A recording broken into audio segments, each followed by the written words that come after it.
semua masalah yang kita hadapi bisa diterima oleh jiwa kita. Ini kalau bukan yang ciptakan Allah, Pak. Konslet diri kita ini. Dispenser pencet terus, pencet, mati, hilang panasnya itu. Siapa yang masak mie tadi yang basahnya dingin tuh? Hah? Coba terus, mesin mobil digeber terus, geber, rusak. Ini kalau bukan Allah yang ciptakan, nggak bisa nampung masalah banyak ini. Nah, Allah ingin menunjukkan lewat kuasanya, dikasih masalah itu untuk menunjukkan, tuh ini ciptaan saya, setiap masalah terima. Cuma ternyata latihan masalah itu pada akhirnya untuk memberikan kemudahan kepada kita, melapangkan kembali jiwa kita sehingga masalah di masa depan yang lebih besar bisa kita terima dengan mudah. Kalau nggak pernah latihan kaget, Pak. Nggak pernah latihan kaget. Ya, belum nikah nggak pernah punya masalah, begitu nikah besoknya langsung pisah. Nggak pernah menerima masalah. Jadi berbahagialah kalau sedang punya masalah. Karena hakikatnya masalah diberikan untuk memberikan kelapangan pada jiwa. Semua mesti diuji. Kan kemarin kita belajar. Ya, hidup itu standarnya ada ujian. Sukses ada ujian. Sekolah naik tingkat ada ujian. Melewati ujian memberikan ketahanan. Begitu sering diuji makin kuat. Ya, sehingga naik kelasnya lebih cepat. Itu poinnya. Ya, kadang-kadang orang nggak pengen diuji, pengen lulus, kan repot tuh. Ya, baik, nyambung ya. Alam nashrah laka sadrak, wa wada'na anka wizrak alladhi anqadha dhahrak. Nah, ini bagian kedua tuh. Muhammad SAW, bukankah aku telah lapangkan keadaan hatimu? Maka jangan engkau sempitkan sehingga engkau sulit mengatasi persoalan yang tengah engkau hadapi. Kalau engkau mau melihat bagaimana kekuatan lapang hatimu itu, cobalah flashback ke belakang. Wa wada'na anka wizra. Bukankah banyak masalah dulu yang pernah aku tuntaskan dan selesaikan?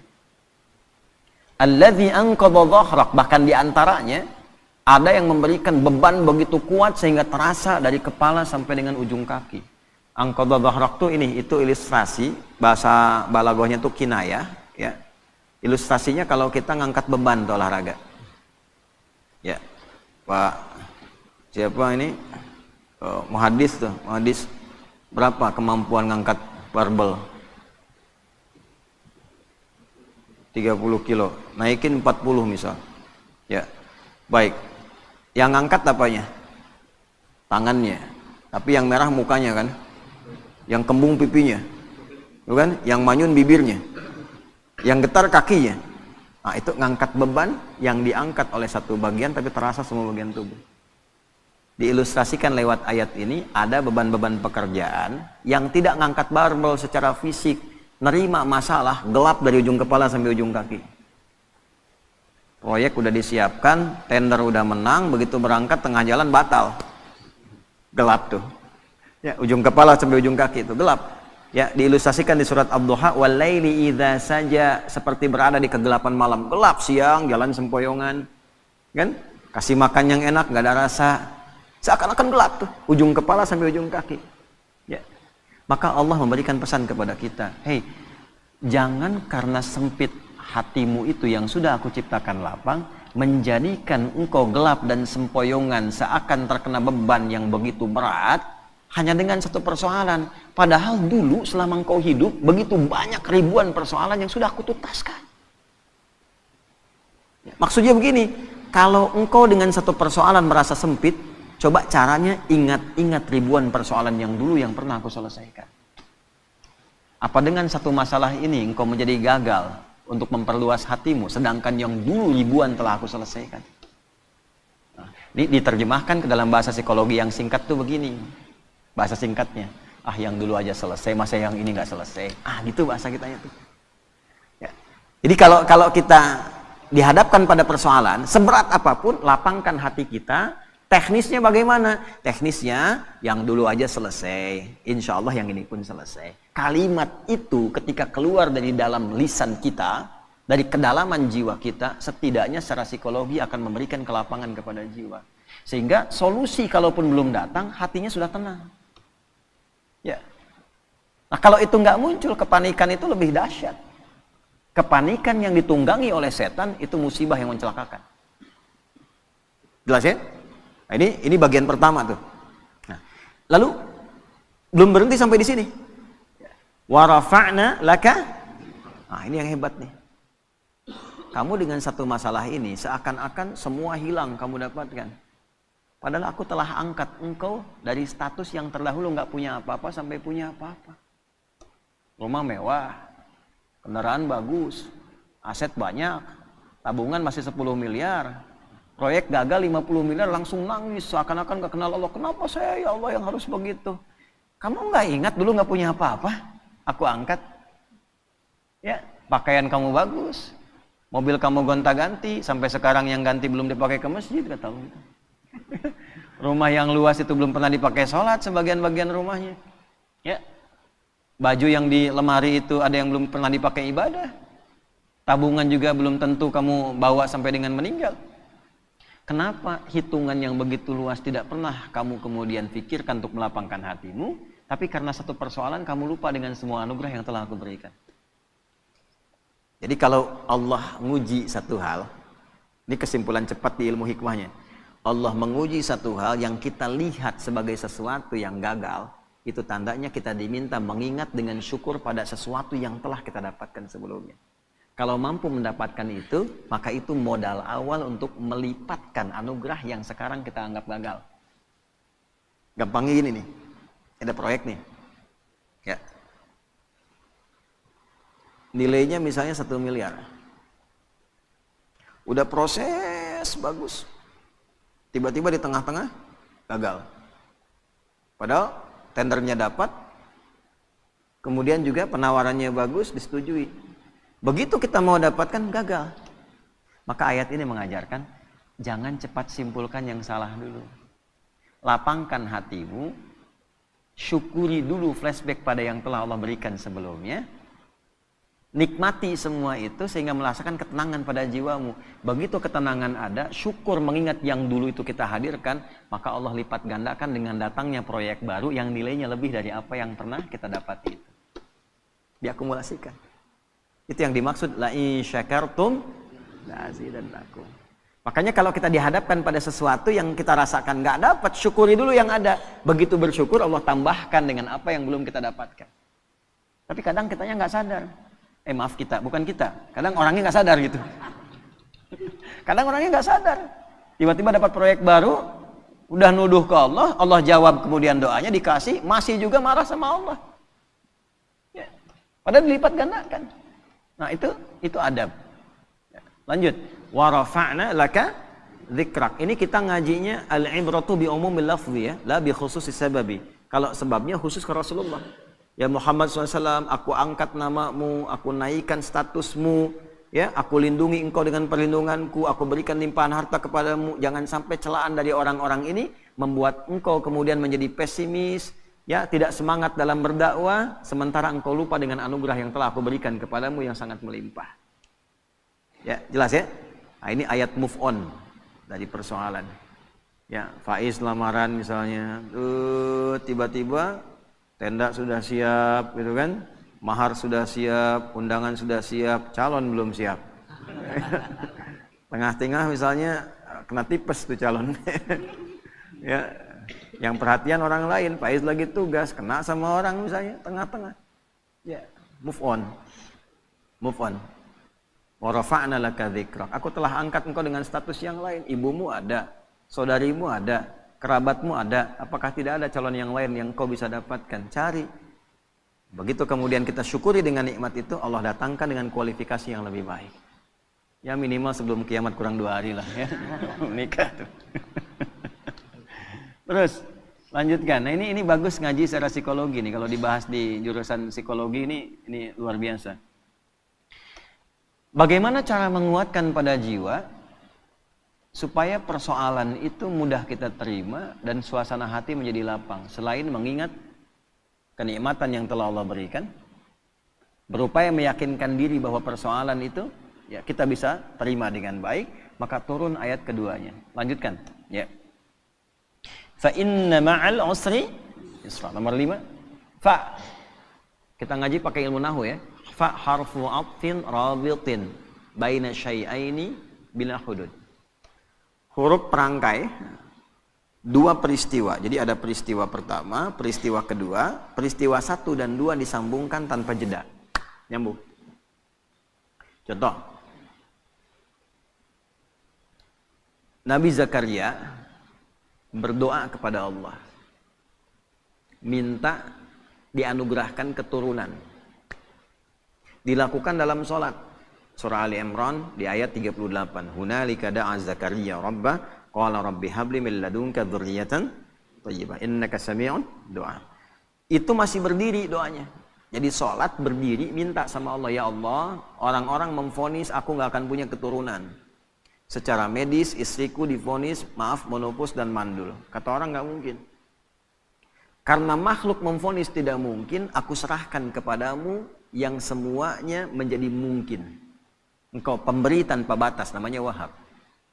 Nah ini adab dalam Quran, kalau ada orang memvonis, ini nggak mungkin, ini nggak bisa, itu tanda dari Allah. Tinggalkan opini manusia, karena Allah memberikan tanda untuk langsung minta kepadanya, dan Allah ingin mengabulkan tanpa campur tangan makhluk. Itu cara bacanya begitu. Begitu selesai kemudian berdoa, belum selesai sholatnya. Jadi baru klak doanya selesai, pakai fa ayat 39-nya di Quran surah 3. Fanadathul malaikatu wa huwa qa'imun yusalli fil mihrab annallaha yubashshiruka bi Yahya. Malaikat langsung turun seketika doa selesai, malaikat turun langsung mengabari. Kamu dapat kabar gembira, doamu dijawab oleh Allah, engkau akan punya anak, bahkan Allah yang memberikan langsung namanya Yahya. Ya, artinya hidup. Kata orang mustahil, dari rahim seorang perempuan yang divonis monopos dan mandul, lahir bayi yang hidup. Kata Allah tidak ada yang mustahil, jadi dan hidup dia. Namanya Yahya. Nah, jelas? Terjadinya kapan? Qaimun yusalli fil mihrab, masih berdiri dalam sholat, belum selesai sholatnya. Jadi antara doa dengan jawaban pakai fa, artinya cepat tanpa jeda. Terapkan metode ini, pemahaman ini kepada ayat dimaksud, ayat yang kelima. Fa inna ma'al usri. Kalau sedang punya masalah, sedang dialami, ingin melapangkan hati, cepat, jangan pakai jeda. Inna ma'al usri yusra. Seringkali kita baca terjemah, tapi tidak dialihkan ke bahasa psikologi. Sungguh, di dalam kesulitan itu ada bahasa gampangnya begini, pasti selesai. Gitu. Ya, setiap masalah ada solusinya, bahasa gampangnya pasti selesai.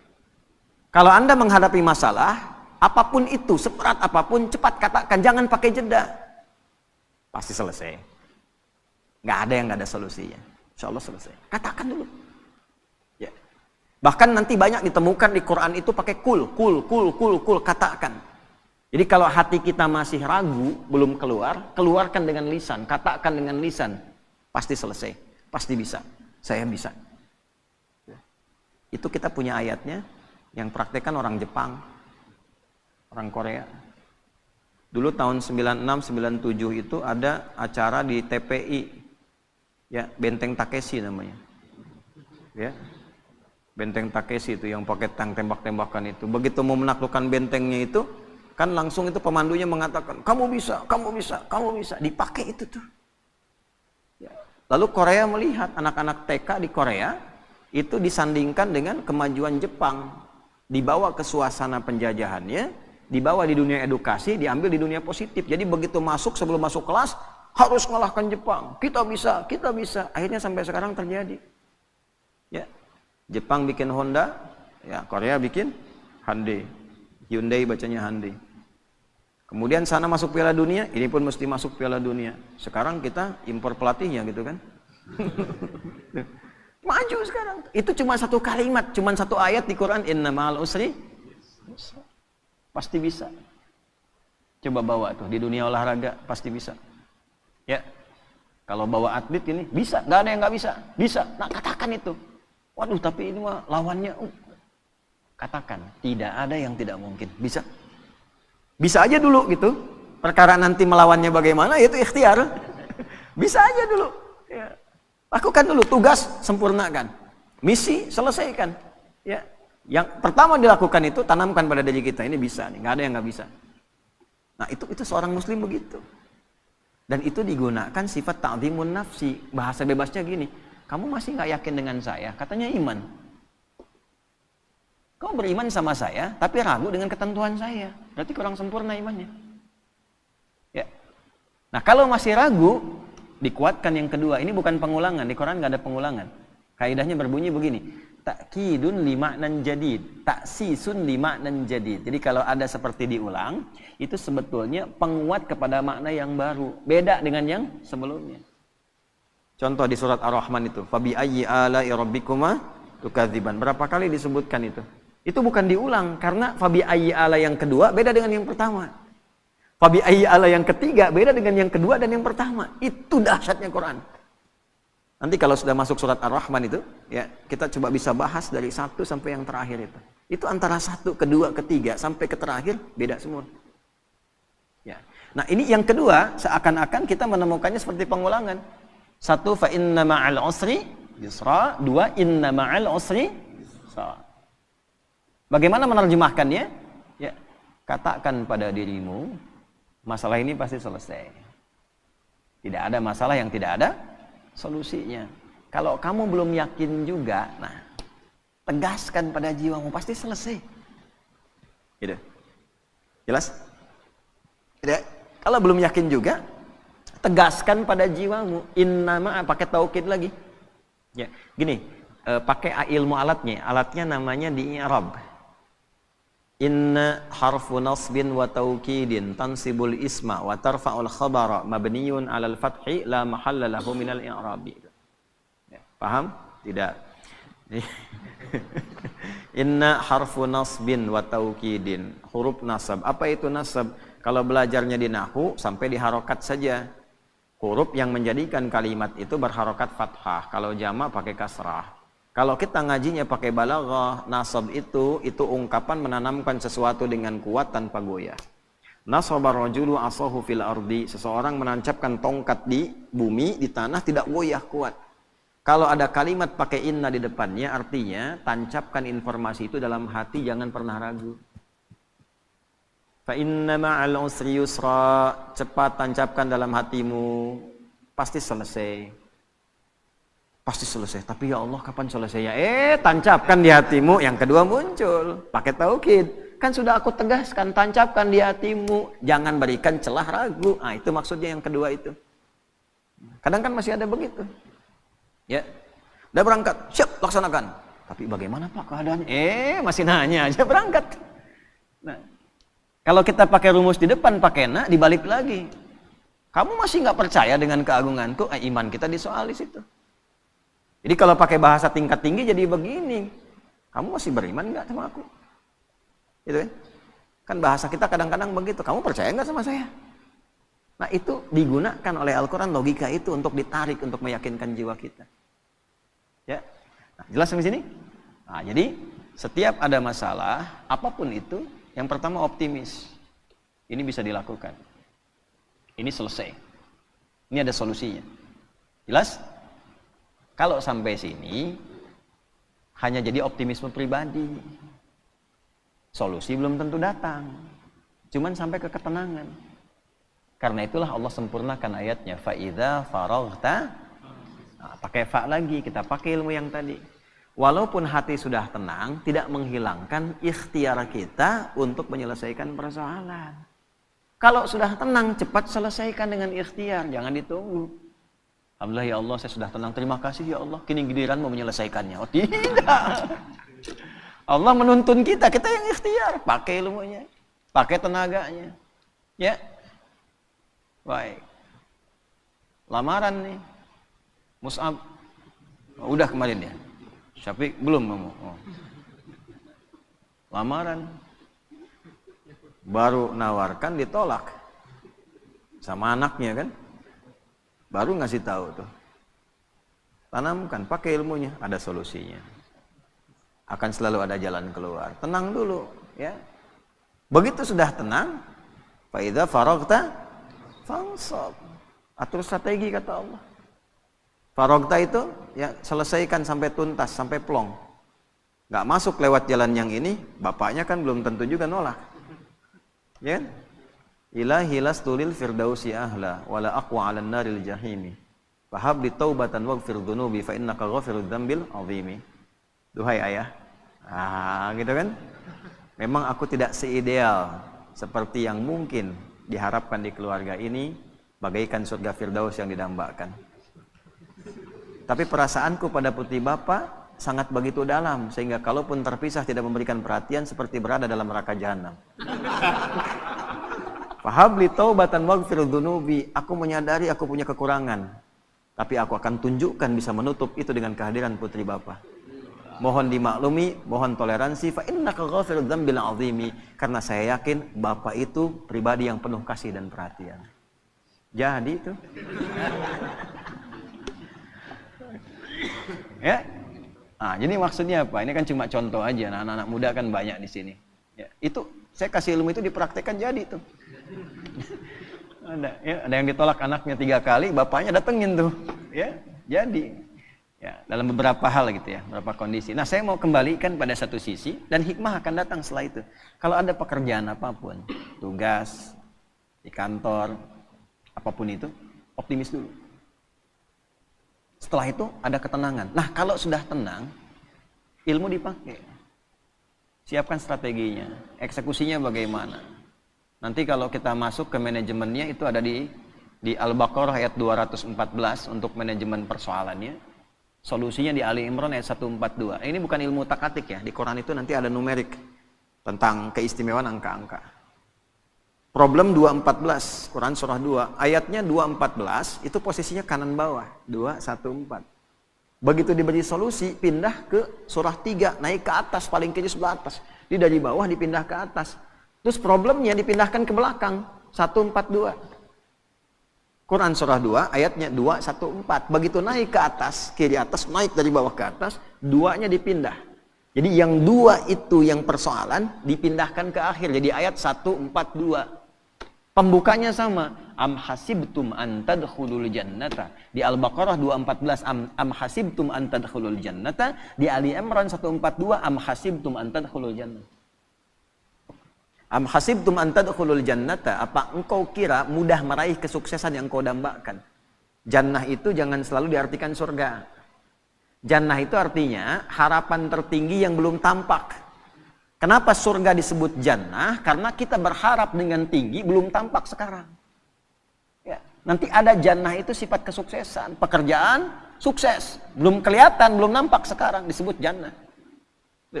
Makanya kenapa orang Arab itu ingin mendapati dan memiliki kebun yang luas, rindang, ada air mengalir dan sebagainya. Karena di sana padang pasir dulu, nggak susah dapatnya.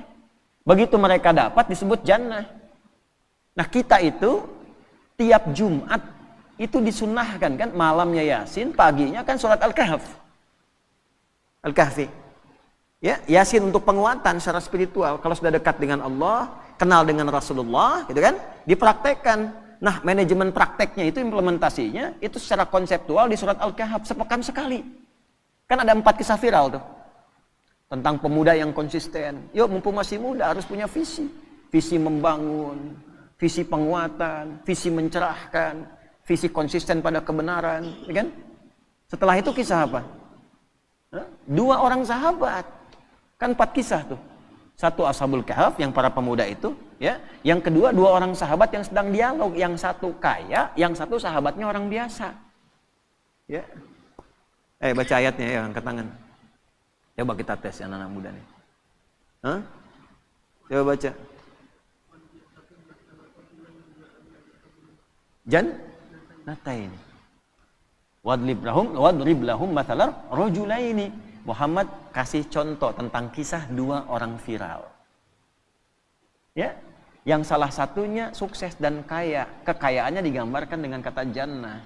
Jadi kita kerja, pengen punya aset, pengen punya omset yang tinggi, belum dapat. Nah, itu jannahnya dunia. Belum tampak. Di akhirat disebut surga, itu jannahnya kita belum tampak sekarang. Sekarang ayatnya dipakai. Am hasibtum an tadkhulul jannah. Apa kamu duga kamu akan sukses dunia akhirat? Bisnis kamu sukses, pelajaran kamu sukses, keluarga kamu sukses, di akhirat kamu sukses dapat surga.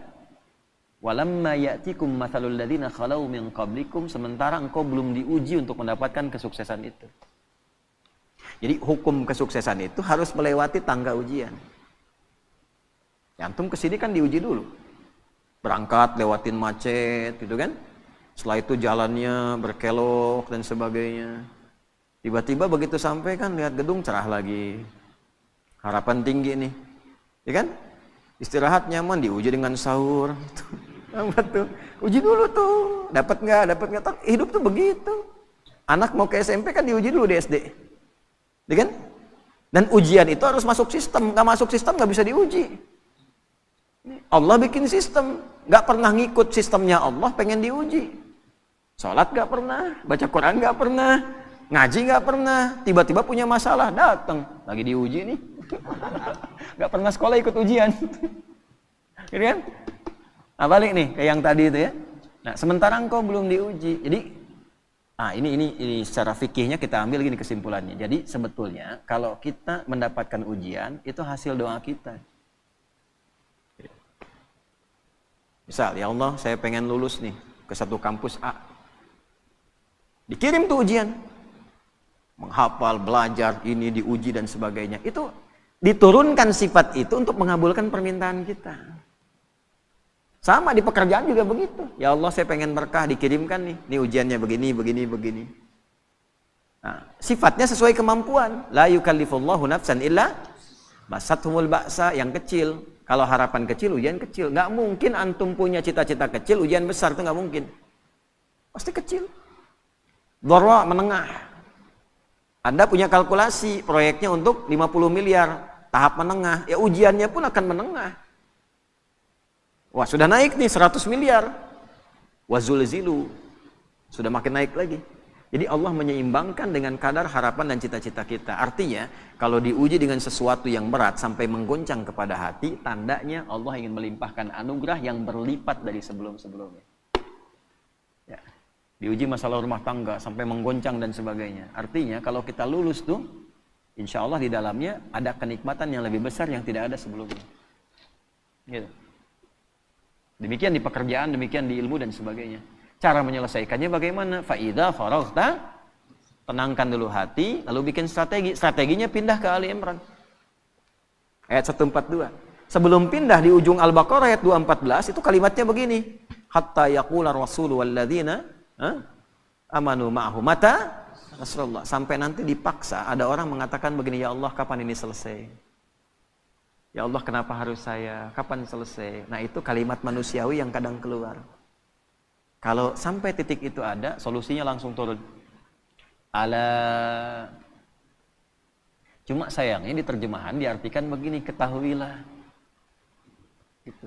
Padahal ala itu harful ikhbar wa taukid. Huruf yang mengabarkan untuk meyakinkan. Bahasanya begini, ala, yakinkanlah pada dirimu. Allahu Akbar. Nah, gini ya. Kita sedang diuji dengan masalah. Berat masalahnya. Kita ngadu, ya Allah, sampai kapan ini berakhir? Turun jawaban, ketahuilah. Dengan yang kedua, turun jawaban, yakinkanlah pada dirimu. Kira-kira lebih berdampak mana? Satu atau dua? Ala inna nasrallahi qarib. Yakinkanlah pada dirimu. Aku tegaskan, tanamkan pada hatimu yang paling dalam, jangan pernah ragu. Pertolonganku akan segera datang untukmu. Nah, bagaimana menjemputnya? Ya, kalau dijemput kan lebih cepat. Ya, penghulu datang, ditelepon lagi, di mana Pak? Gitu kan, dalam perjalanan. Dalam perjalanan itu baru jalan dari rumahnya ke depan pagar. Dalam perjalanan. Sekarang kan banyak begitu kan? Di mana? Sudah on the way. On the way itu betul, itu jalan, baru jalan, belum sampai ke pangkalan. Gitu ya. Nah, makanya dipastikan dijemput supaya nggak telat. Cara menjemputnya bagaimana? Am hasibtum, dibuka dengan kalimat yang sama. Am hasibtum an tadkhulul jannata walamma ya'lamillahu alladhina jahadu minkum wa ya'lamas sabirin. Itu yang 142. Pindahkan problemnya 2 ke ujung jadi 142. Cara mindahkannya bagaimana? 1, jahadu, turunan kata al-juhdu. Juhdu itu kesungguhan, keseriusan. Jadi kalau pengen sukses, sungguh-sungguh. Ini yang belajar-belajar nih, kalau pengen jadi ulama, serius. Makan serius. Gak ada nasi, mie diburu. Serius nungguin. Ngapalin Quran gak serius. Baru 2 ayat ngantuk tidur. Serius. Kan? Ngaji kitab gak serius, makanya kitab setengah-setengah. Keluar fatwa kencang, begitu baca halaman berikutnya berubah. Serius, belajar serius. Pengen sukses, karir serius, sungguh-sungguh.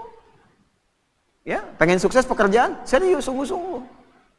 Ya, double, terus double, optimalkan, serius. Bagaimana membangun keseriusan itu? Nah, itulah indahnya Quran, tuntas. Ini bukan cuma serius, tapi bagaimana langkahnya? Ada 3 turunannya. Juhdun itu 3. 1, dari kata juhdun muncul kata ijtihad. Ijtahada yajtahidu. Kesungguhan melahirkan konsep. Mesti terkonsep. Secara konseptual apa? Strateginya apa? Mitigasinya bagaimana? Itulah sebabnya sholat pertama kita disebut subuh. Dari kata asbah, yang sudah siap dengan rencana yang terukur. Jadi nggak ada orang Islam bangun dari tidur kecuali sudah tahu planningnya apa. Jam 7 apa yang dikerjakan, jam 8 ada. Ini iktikaf jam 10 ngapain, jam 12 ngapain, tengah malam ngapain. Terukur. Orang yang punya konsep dan terukur dengan program, maka teratur aktivitasnya. Jelas capaiannya. Ya. Jadi semua terukur, bisa disentuh, bisa dilihat, bisa dijangkau. Terasa. Nah itu ijtihad namanya. Yang kedua, kalau konsep sudah rapi, eksekusi dengan sungguh-sungguh. Itulah jihad. Jihad itu perjuangan fisik, implementasi dari sebuah konsep. Kesungguhan mewujudkan apa yang telah disiapkan, itu jihad namanya. Makanya jihad itu jangan dibatasi pada aspek pertahanan militer saja. Ya, orang tua, ini ayah cari nafkah, jihad. Ibu, istri, merawat anak itu jihad. Dari mulai dikandung, jihad itu. Ini yang sedang belajar itu jihad. Ya, jihad itu sungguh-sungguh. Jadi jangan alergi dengan kata jihad, karena jihad itu positif asalnya. Berjuang dengan sungguh-sungguh, membela bangsa, bela negara, itu jihad. Makanya keluar resolusi jihad. Ini kalau belajar ya, nih saya gambarkan di surah 9 ayat 122 At-Taubah. Ini sekaligus kan kita tersambung live nih, yang dapat LPDP dari negara atau beasiswa keluar. Ya, atau ini yang DAU dan ABD Umat yang sekolah-sekolah ke Timur Tengah, ke Al-Azhar lewat Kementerian Agama, LPDP lewat Kementerian Pendidikan dan Kebudayaan dan sebagainya. Itu kalau dia muslim yang dapat dan dia beriman, berlaku ayat ini. Wa ma kanal mu'minuna liyanfiru kaffah. Kan? Falaula nafara min kulli firqatin minhum ta'ifah liyatafaqahu fid din. Tidaklah semua orang yang beriman itu ingin tergerak berjuangnya secara fisik semua. Mesti ada di antara mereka kalangan intelektualnya. Dan intelektual ini diwujudkan dengan belajar yang sungguh-sungguh. Tafakuh itu sampai paham. Asalnya faqih. Faqih itu mengerti. Mana faqih? Faqih. Nah, mengerti dia sekarang waktunya tidur. Ini nggak ada di sini. Nah, fikih itu paham, mengerti. Ya. Tafakuh berusaha sampai paham. Jadi orang beriman tuh gini, kalau belajar sampai ngerti. Ya, duduk paling depan. Nggak paham tanya. Jadi beda antara masuk dengan keluar. Masuk belum paham, keluar harus paham. Itu orang beriman. Bukan duduk paling belakang, nitip absen, nggak pernah nanya, ujian minjem catatan teman gitu kan. Pinter iya, cuman terbatas sampai ujian, habis ujian hilang. Gitu. Syahadi wallahi katanya, ajaban laza. Gharib Indonesia. Jadi orang Afrika datang ke saya bilang, jadi ini Indonesia ini teman saya ajaib nih. Bingung saya. Kenapa? Kemarin ujian. Aneh belajar udah 3 bulan nih katanya. Malamnya itu, besok mau ujian, teman saya si Fulan pinjam catatan. Itu begitu keluar, saya 7,5, dia 8 kan. Saya bilang dia belum tahu sistem SKS tuh. Sistem kebut. Oh sekarang ada yang sejam pak. Itu. Nanti satu saat kita belajar bagaimana anugerah Allah kepada kita yang kita syukuri sebagai bagian dari warga negara, bangsa dan masyarakat Indonesia. Orang Indonesia itu luar biasa. Oleh Allah dikasih nikmat yang banyak. Apa aja dari tubuhnya itu selalu istimewa. Saya gambarkan satu lidah aja nih. Kita itu lidah yang paling fleksibel termasuk di dunia. Dipakai bahasa apapun cepat. Silakan Anda lihat ya. Dengan segala hormat ini untuk menunjukkan saja anugerah ya, tahadus bin nikmah. Orang India belajar bahasa Inggris, akan kelihatan cengklok Indianya. Selancar-lancarnya orang India bahasa Inggris akan tetap kelihatan India.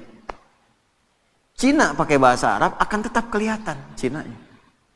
Orang kita. Assalamualaikum. Kaifa halak? Masya Allah, Sukabumi. Oh bedunya. Ya, Saya tugas 2010. Oh, badan besar begini gitu kan, datang nyalamin para jemaah kita di bahasa Arab fasih, ternyata Sukabumi. Okay. Yang paling menarik udah disapa, Assalamualaikum Syekh, kaifa haluk? Da abdi mati Tasik. Lisannya luar biasa. Pakai bahasa Inggris kayak orang Inggris. Kalau sudah nggak kelihatan udah persis nggak tahu ini. Ya, antara Asep dengan John itu tipis bedanya tuh. Ya.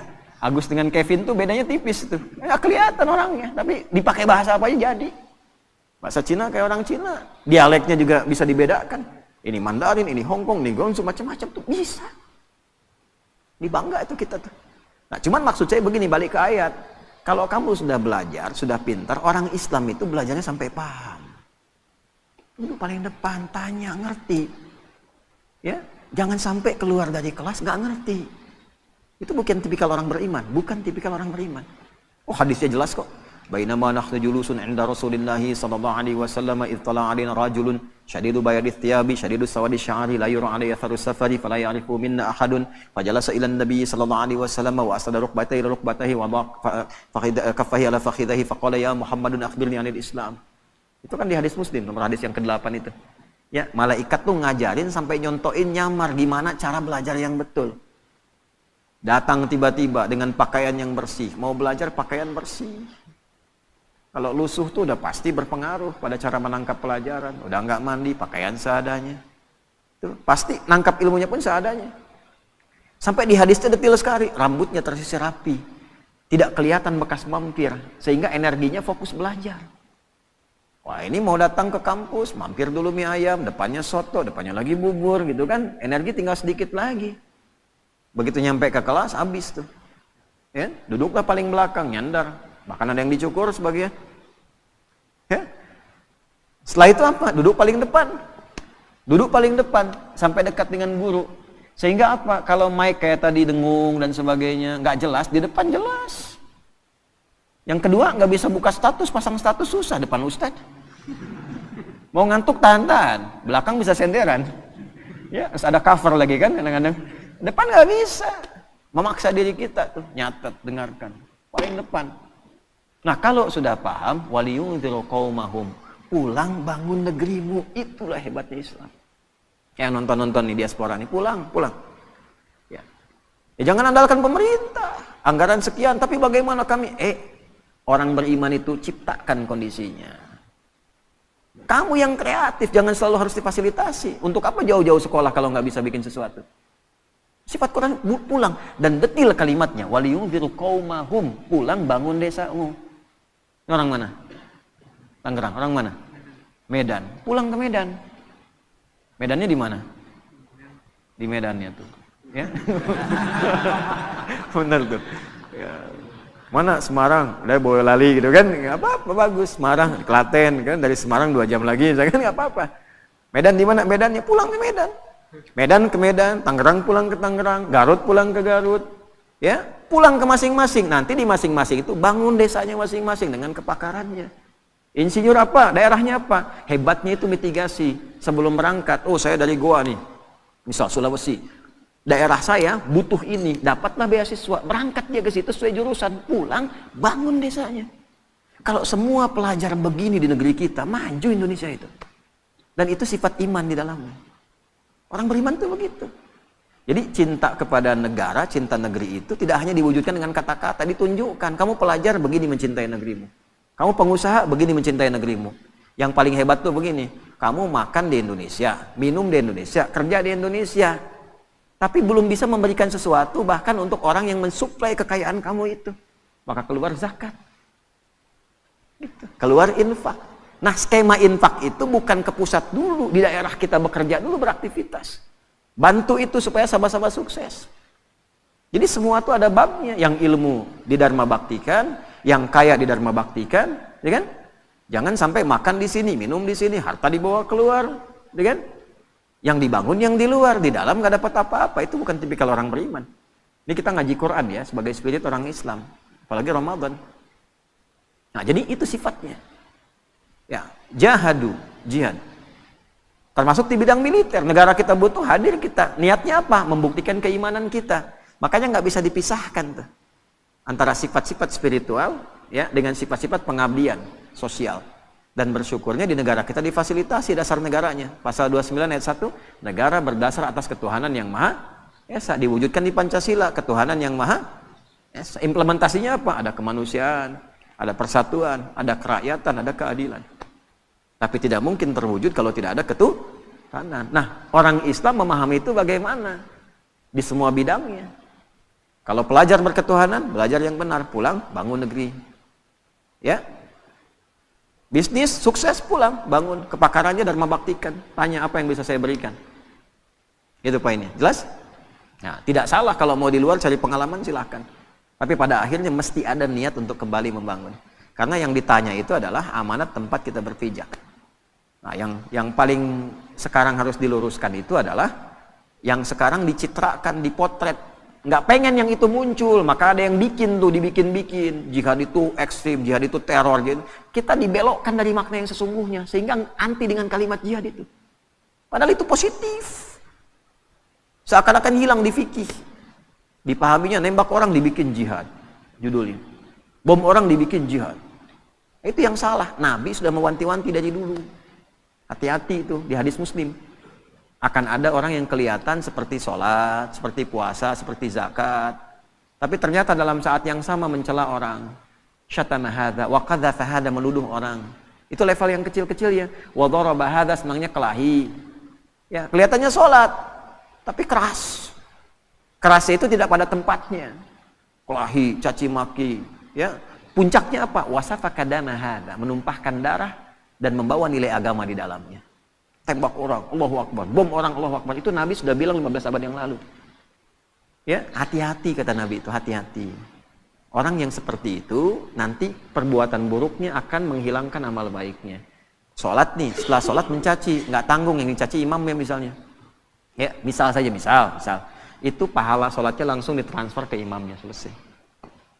Kalau habis gak punya lagi modal baik, maka keburukan si imam yang jelek misalnya itu ditimpakan kepada orang bicara tadi. Fatuli hafidnar, dilemparkan ke neraka tuh.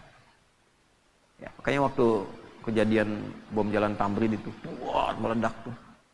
Tuh, saya dapat pertanyaan, Ustaz, apakah bom di Jalan Tamrin termasuk jihad fisabilillah? Dia bilang, Mas, sependek pengetahuan saya, jihad fisabilillah itu jihad di jalan Allah, bukan di Jalan Tamrin. Nah itu ya, penting belajar itu tuh. Iyakum wa iyahum, kata Nabi akan muncul nanti kita itu pada bingung. Ada orang gelarnya sama semua, ustadz semua tuh. Ustadz, bisa kiai, bisa macam-macam. Itu banyak nanti hal seperti itu terjadi. Lalu yuhadditsunakum bima lam tasma'uhu aw yasma'unahu aba'ukum. Bikin kamu bingung. Ini agama bukan, benar bukan, lain bukan. Iyakum wa iyahum, kembali ke standar. Standarnya Qur'annya ini, hadisnya ini, ulama kita ngajarin ini. Kalau sudah masyhur itu dan menyalahi, iyakum, tinggalkan saja. Kalau tidak ada pengikutnya nanti hilang sendiri. Itu. Nah, cuman problemnya kadang pasar bebas. Di kita itu gini, sudah tahu salah tapi ada aja pengikutnya. Kan kita tahu setelah Nabi Muhammad tidak ada nabi baru. Kita tahu itu palsu tapi ada aja pengikutnya tuh. Ya? Nah, itu problem. Fa idza faraghta fansab. Jadi kalau ada masalah selesaikan, jangan didiamkan. Selesaikan. Tuntaskan. Kalau didiamkan terakumulasi. Tenangkan hati, selesaikan, jangan ditunda-tunda. Cepat, pakai fa idza faraghta fansab. Dan terakhir, wa ila rabbika tawakkal. Sudah, yang aku tugaskan sebagai penutup, kata Allah, yang aku tugaskan kamu ikhtiar, bukan menentukan hasil. Jadi kalau kerja, jangan orientasi pada hasil, nanti kecewa ujungnya. Gitu. Hasil itu prerogatif siapa? Allah. Yang tahu maslahat bukan siapa? Yang tahu baik tidak siapa? Kan kita cuma pengen aja, tapi belum tentu itu baik untuk kita. Karena itu tawakal penting, serahkan pada Allah. Nah, mampir kita setelah kerja, datang ke masjid atau sholat 2 rakaat, bilang, lakukan ya Allah, saya sudah berikhtiar seperti apa yang telah Engkau perintahkan, dan saya bertawakal seperti apa yang telah Engkau janjikan. Jika dengan semua ikhtiar yang telah saya lakukan belum mampu menghadirkan apa yang Engkau janjikan, maka mohon berikan petunjuk kepada saya dengan cara apa lagi saya mesti menjemput apa yang Engkau janjikan. Kan rezeki itu dijanjikan, wa fis samaa'i rizqukum wa ma. Rizkimu sudah aku tuliskan, kamu bergerak, aku berikan, aku janji itu. Kita nagih. Cuma nagih dengan cara yang benar. Nggak pernah ikhtiar nagih. Ya kan? Nah, jadi itu tuh. Jadi kalau Anda kerja, orientasinya hasil, nanti kecewa. Udah saya siapin, udah rapi, udah gini, ya nggak jadi. Sebenarnya Allah mau apa ya? Dia mau apa? Itu. Nah ini poinnya. Seringkali kita lulus dari rukun iman itu cuma 5, yang ke-6 jarang. Padahal dibuka dengan iman, yakin, nggak boleh ragu. Ini tiangnya 6 nih, nanti ada barcode di setiap tiang, bisa di-scan. Ya, ini 6 nih menggambarkan rukun iman. Jadi kalau ke masjid harus hatam keimanan itu. Di luar menara 5 tingkat rukun Islam. Nanti boleh ada tangganya. Di setiap tingkatan itu ada spot untuk istirahat, nanti barcode-nya di-scan. Di situ ada penjelasan. Iman pada Allah, malaikat, kitab, rasul, kiamat, yang terenam qada dan qadar. Hatam di Allah, hatam di malaikat, sampai hari kiamat kita yakin ada. Tapi begitu qada dan qadar, bicara takdir, seringkali gagal di situ. Ya, seringkali gagal di situ. Kenapa harus saya ya Allah? Kenapa harus begini ya Allah? Katanya iman. Jelas ya? Nah, itulah al-insyirah. Orang yang sudah bisa mengimplementasikan ini dalam kehidupan, maka hidupnya cenderung lebih lapang. Cenderung lebih tenang. Dan sebagai penutup, kadang-kadang ketenangan itu lebih mahal dibandingkan harta yang kita buru dan kita ingin dapatkan. Mas, ya.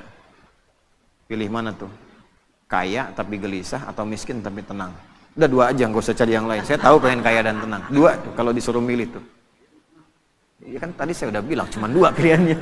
Tapi kan manusia selalu mencari alternatif kan? Kan rumusnya gitu. Kalau terjebak dilema di antara 2 cinta, cari yang ketiga gitu kan? Ya. Artinya apa? Tenang itu penting. Karena itu sakinah didahulukan sebelum mawaddah. Ya. Wa ja'ala bainakum mawaddah. Tapi sakinah dulu, litaskunu ilaiha. Makanya singkatannya samara. Bukan masara. Ya kan? Samara, sakinah dulu, baru mawaddah. Dan mawaddah itu kan cinta kasih yang dibangun dengan kebutuhan-kebutuhan materi. Ya, di balik materi ada cinta. Istri cemberut, datang dengan materi, kasih gelang 2 kilo, sembuh lagi tuh. Itu materi itu.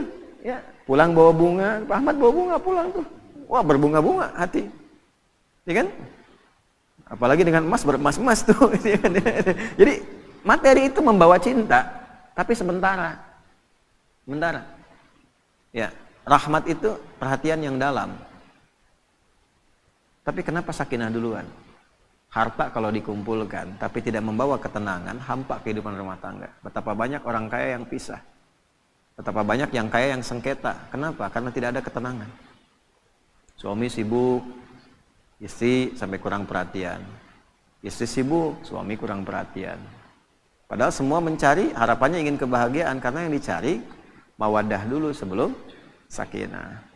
Nah, sakinah itu ketenangan. Kita itu ngaji, kita sholat untuk tenang. Sebetulnya kalau orang sholat dapat modal itu, tinggal nanti dimudahkan untuk mawaddah. Makanya orang kalau rajin sholatnya, rajin baca Qurannya, cenderung tenang keadaan hidupnya, damai. Apapun yang dikerjakan, solusi gitu. Alhamdulillah di kita itu masih konsisten sholat sampai ke kampung-kampung. Makanya gampang memadamkannya, tenangnya tuh gampang gitu ya. Di tempat-tempat lain nggak mudah. Jepang agak susah sholat. Begitu banjir dikit, langsung bunuh diri tuh. Konslet dikit, bunuh diri tuh. Kita banjir berenang. Ya, konslet biasa aja gitu kan. Tungguin, sabar gitu kan. Padahal rekening listrik kalau telat bayar diputus itu. Ya, maaf PLN ini kan live itu. Ya, contoh aja ya, begitu alhamdulillah kita syukuri ya.